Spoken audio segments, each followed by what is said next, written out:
Back to that, thank you. As you heard Chris say, counties south of the metro have had some of the most significant snowfall statewide. Areas like Monroe County were placed under a red travel warning due to the dangerous conditions. CBS 4's Claire Curry is driving through those counties for us right now and joins us with how things are looking from where she is.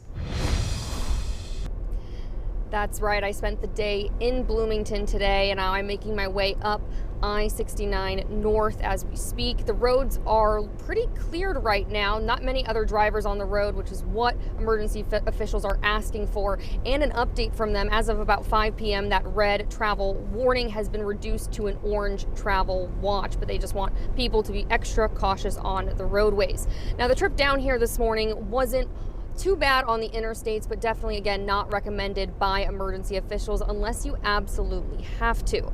It's been a bit of a ghost town out on the streets today throughout Bloomington, which is what they want. Schools have canceled classes, most businesses are closed, and people are staying warm indoors. We've seen a few people throughout Bloomington shoveling their driveways and sidewalks, and some of the locals showed us their go-to hill for snowboarding and sledding. But most people are walking around and avoiding getting behind the wheel.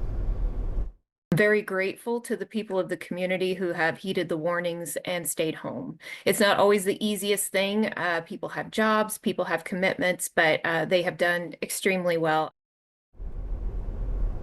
Now, emergency management officials add that they've responded to a few cars that have slid off the road, and they warn those who are calling 911 for emergencies will likely have some delays in that response time due to the hazardous conditions. Now, around 75 crews are out plowing the roads today throughout the entire county all Sunday and Monday, and will continue to do so until the road conditions improve.